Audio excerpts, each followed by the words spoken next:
I never thought my daughter's birthday would become the moment I felt the most humiliated in my entire life. I was standing in the middle of a crowded room, holding a cheap glass of red wine I had just poured from the buffet. The golden lights hanging from the ceiling of this Italian restaurant in Chicago cast a warm glow, laughter and chatter echoing everywhere. I tried to smile, tried to blend in, but deep down, all I wanted was for my daughter to feel proud, to feel loved. Then my son in law, wearing a tailored suit he bragged about buying at Macy's for $700, slapped my shoulder and announced loud enough for the entire room to hear, "Everybody, meet my father in law, the waiter of the family." The whole room burst out laughing. Some covered their mouths, others didn't even bother. I froze, like someone had just thrown a bucket of ice water in my face. I wanted to believe he was joking, but his tone wasn't playful. It was the kind of remark that cuts, meant to put you below him, as if my entire life was worth nothing more than carrying trays. I swallowed hard, forced a weak grin, but inside I was sinking.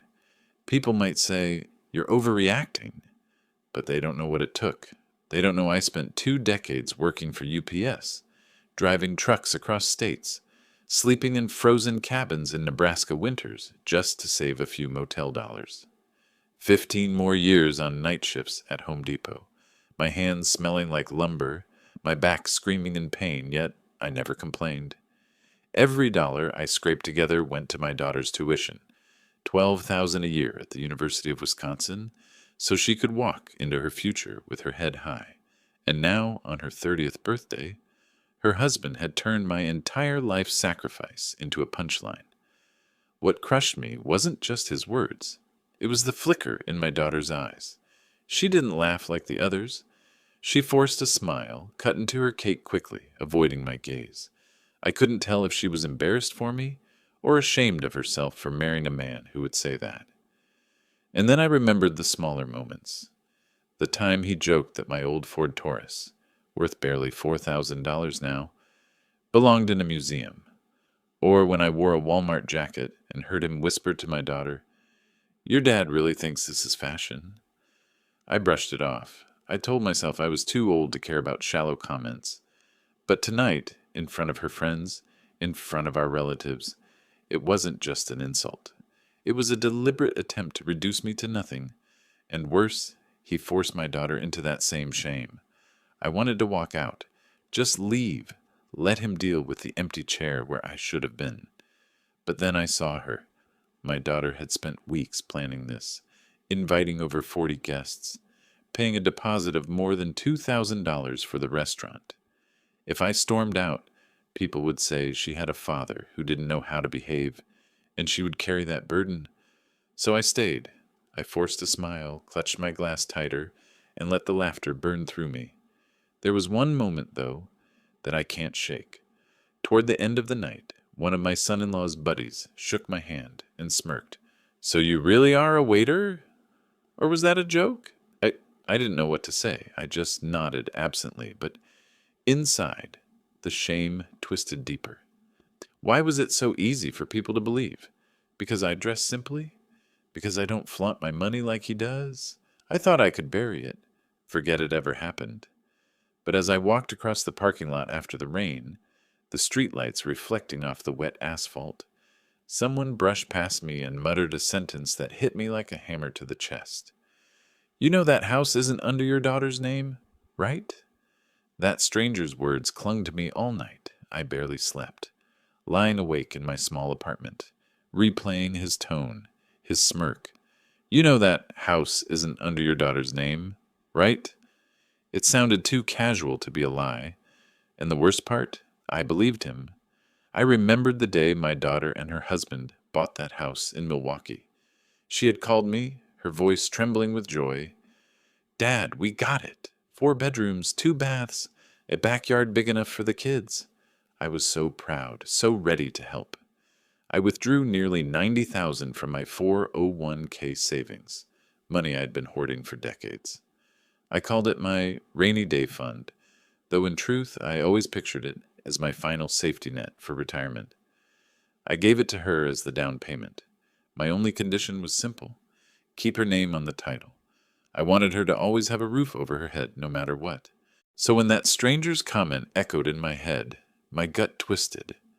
Why would he say that if it weren't true? And then, like shards of memory stabbing through, I recalled moments I had brushed aside. The way my son-in-law snatched papers off the kitchen table once when I walked in, pretending they were just work stuff. The way he always corrected people when they called it their house, insisting instead, "It's mine." I couldn't ignore it anymore. The next morning I called an old friend, Mike. We served together in Desert Storm. He became a lawyer afterward, mostly handling property disputes. I told him everything, my voice breaking more than I wanted it to. Mike didn't laugh. He just sighed, said, "Give me the address." "I'll pull the records." That night, he called back. His voice was low, steady, the way you talk when you don't want to set off a bomb too quickly. "It's true. The deed lists only your son-in-law. No joint ownership. Your daughter's name isn't on it at all." I gripped the phone so tight my knuckles cracked. "But the down payment, it's recorded as a gift from you." No legal claim attached. I hung up and sat in silence. My chest burned. I had given away my life savings, believing I was protecting my daughter, when in reality I had handed control of her future to a man who mocked me to my face. That night, I opened a box of old receipts, tax returns, even handwritten notes I kept over the years. I found the bank withdrawal slip, $90,000. My handwriting on the memo line, "For Emily's home." I stared at it until the ink blurred, and then another memory struck me. A few months back, my daughter had casually mentioned she signed a couple papers her husband gave her. She laughed about not understanding bank language. I didn't think much then, but now it terrified me. The next day, I asked Mike to dig deeper. He agreed, and within days he found something worse. My daughter had unknowingly signed on a home equity loan, $50,000, secured against the house. Except, legally, it wasn't her house. She was just the guarantor. The signature matched hers, but there were extra initials she swore she never wrote. I felt sick. This wasn't just arrogance anymore. This was calculated. My son-in-law had turned my sacrifice into leverage, dragging my daughter into debt she didn't even understand. I drove to Milwaukee that weekend, parked outside the house I once thought of as hers. The front yard looked neat, the porch lights glowing warm. It should have felt like home. Instead, it felt like a crime scene. My daughter opened the door, surprised to see me. My son-in-law wasn't home. I asked her about the loan. She frowned, confused, said she didn't know the details, that he handled all the paperwork. That was the breaking point. I couldn't sit by any longer. I didn't tell her everything I knew. Not yet. I hugged her, kissed her forehead, and promised, "I'll take care of this." She didn't ask questions, just smile, thinking her old man was being dramatic. But as I drove away, gripping the steering wheel so hard my fingers went numb, one thought rang louder than all the rest. If he thought I was just the waiter of the family, he was about to find out what happens when the waiter serves the bill. I drove home from Milwaukee that night with the highway lights blurring in my eyes. My daughter's smile at the doorway replayed in my head. So trusting, so unaware. I had promised her I would take care of it, but deep down I wasn't sure if I even knew how. I had given her my life savings, and in return, I was watching her life get tangled in lies she didn't even see coming. The next morning, I sat at my kitchen table with a cup of black coffee gone cold. My old hands shook as I spread out every document Mike had dug up. The deed, the loan, the signatures. My whole life, I'd believed that hard work and sacrifice guaranteed safety for my family. Now, I realized safety can be stolen if you trust the wrong man. That's when something inside me shifted. I wasn't just a father anymore. I was a man who'd been played, mocked, and erased from the very legacy I built. And if I stayed quiet, my daughter would lose everything too. So I started watching him. Quietly, carefully. Whenever I visited, I noted the mail left on the counter, the receipts stuffed in his jacket pocket, even the way he answered phone calls in another room. He thought I was invisible, an old man fading into the background. That was his first mistake. A week later, I got my first break. I noticed a letter from the bank left half open on the kitchen island. While he was upstairs, I slid it into my pocket. That night, under the weak light of my bedside lamp, I read it. It wasn't just one loan. There were multiple accounts, balances shuffled back and forth, late fees piling up. He wasn't just arrogant, he was drowning. And then came the second twist.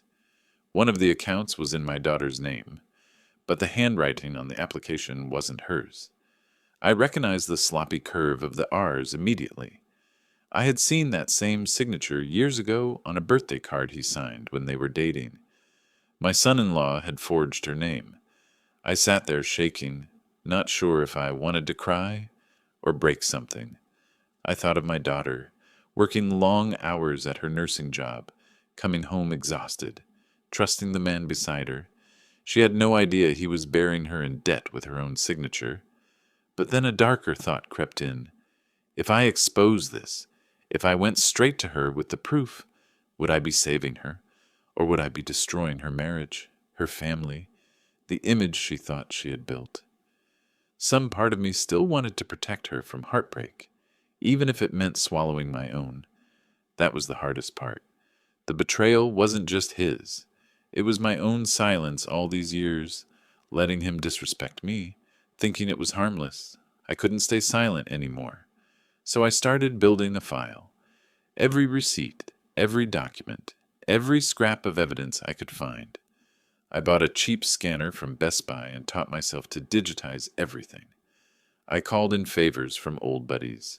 One still worked in banking compliance, another in the county records office.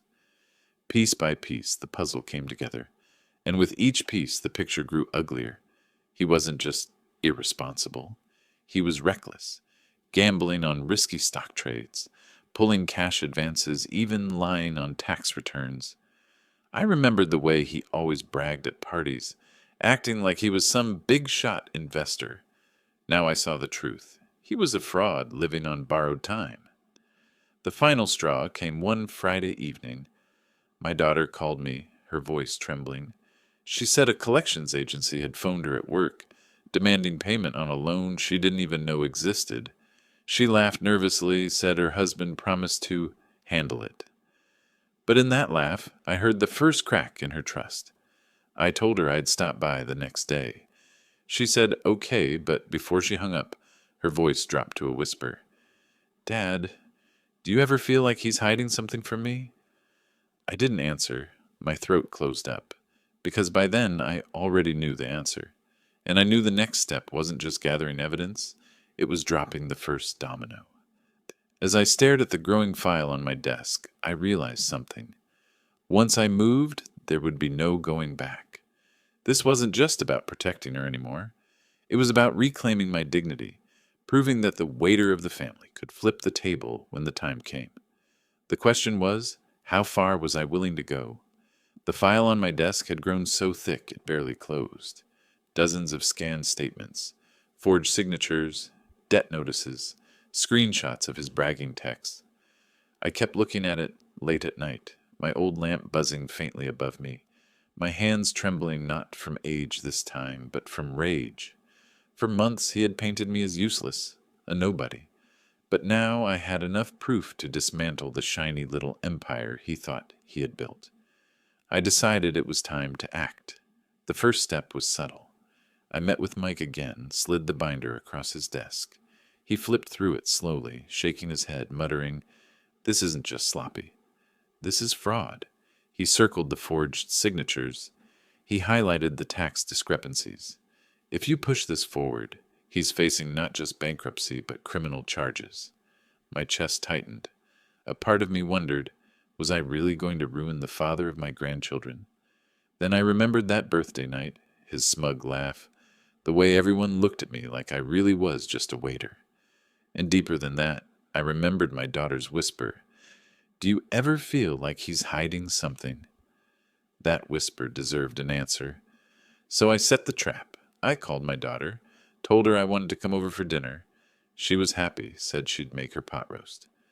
When I arrived, I noticed immediately. He was already drunk, glass of whiskey in his hand, talking too loud, trying too hard. During dinner, I pulled out one piece of paper from the file, a loan document with her forged signature, and I slid it across the table. My daughter froze. Her fork clinked against the plate. That's my name. But I didn't sign this. He laughed it off, waving his hand. Oh, come on, Em, you just don't remember. You signed so many papers. But then came the first twist. She got up, walked to the kitchen drawer, and pulled out her checkbook. She placed her real signature beside the one on the loan. The difference was undeniable. She looked at him, her face pale. Why would you do this? The room went silent except for the ticking of the wall clock. I thought he might explode, but instead he doubled down. You wouldn't understand. I had to. For us, but it wasn't for us. It was for him. The second twist hit minutes later. My daughter stormed off to their office, rifling through drawers. She came back holding another set of papers. Credit card applications, utility bills, even an old insurance form, all with her forged name. It wasn't one mistake. It was a pattern. She looked at me, eyes filling with tears. How long have you known? My throat burned. Long enough to know he's been gambling with your future. Long enough to know you need to see the truth yourself. For a moment, I thought she might collapse. But instead, she sat straighter, her jaw tightening. The girl I once carried on my shoulders at county fairs, the one I worked 3 jobs to support, was gone. Sitting in front of me was a woman about to reclaim her life. She didn't scream. She didn't cry. She picked up her phone and dialed. First the bank, then the police. Her voice was calm, measured, as she reported identity fraud.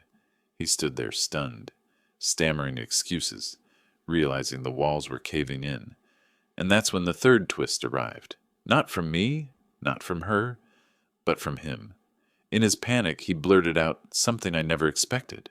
If I go down, I'm taking your father with me. That down payment, it wasn't a gift. It was tax fraud. He cheated the system. I felt the blood drain from my face. My daughter turned to me, shocked. Dad, is that true? I opened my mouth, ready to defend myself, to explain that I had withdrawn legally, that I had only wanted to help. But before I could speak, there was a loud knock at the door. 2 uniformed officers stood outside, their hands resting on their belts. The knock on the door echoed through the house like a gunshot. My daughter froze, her phone still in her hand. He stumbled back from the table, whiskey glass tipping, spilling across the hardwood floor. When she opened the door, 2 officers stood in the porch light, rain misting behind them. Ma'am, one said, we're here following up on a report of potential identity fraud tied to this address. My son-in-law's face drained of color. He tried to laugh it off, mumbling about misunderstandings, but the officers already knew his name. They stepped inside, calm and deliberate. I stood silent, watching the man who had humiliated me, stolen from me, forged my daughter's trust, suddenly shrink under the weight of real authority. They asked a few questions. My daughter showed them the documents she had pulled out minutes earlier, the forged signatures, the fake accounts. I added my binder of evidence, every page I had scanned, every receipt, every record. One officer flipped through, nodding grimly, and then came the twist I hadn't expected. The officer looked at me and asked, Mr. Thompson, are you aware your retirement withdrawal was filed under a gift exemption but wasn't reported correctly on the property transaction? I felt my stomach knot. This was exactly what my son-in-law had threatened to use against me. But before I could answer, my daughter stepped forward. Her voice was clear, steady. My father gave me that money for me. He never signed anything saying it was a gift to my husband. If someone misfiled it, it wasn't him. The officer paused, writing notes. My son-in-law's mouth opened, ready to protest, but my daughter cut him off. You forged my name. You forged loan papers. You used my father's money and tried to pin the blame on him. You think you're clever, but you're just a thief. her words sliced sharper than anything I could have said. The officers asked him to come with them for questioning.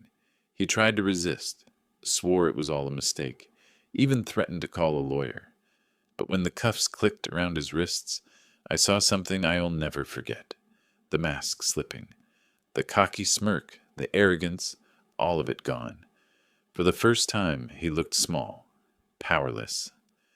As they led him out into the rain, neighbors peeked from porches, phones raised, recording. His pride, his greatest weapon, was shredded in seconds. No one in that neighborhood would ever look at him the same way again. Weeks later, the fallout landed like a hammer. The bank seized the house. Investigators confirmed multiple counts of fraud, forgery, and tax evasion. He lost his job, his reputation, and eventually his freedom. My daughter filed for divorce, reclaiming not just her name, but her dignity. And me? I didn't feel joy exactly. What I felt was something heavier, something deeper. Justice. The final twist came in the quietest way. My daughter handed me an envelope one evening. Inside was a simple card. On the front, a picture of her and my grandkids in front of a small rented townhouse. Inside, she had written, "Dad, you're not the waiter of the family. You're the man who saved us." I sat there with that card in my hands, tears sliding down my face, realizing that the revenge I had chased wasn't about destroying him. It was about reminding her and myself who I really was. Looking back now, I learned something I never expected. You can spend your whole life giving, but you also have to protect what you've built. Silence in the face of betrayal isn't kindness, it's surrender. And sometimes the hardest part of love is holding someone accountable, even if it breaks your heart to do it. Have you ever faced a moment where standing up for yourself or your family meant risking everything? I'd like to hear your stories in the comments. And if you want to walk with me through more stories like this, hit subscribe and stay close. I'll keep telling them the only way I know how: raw, honest, and from the heart.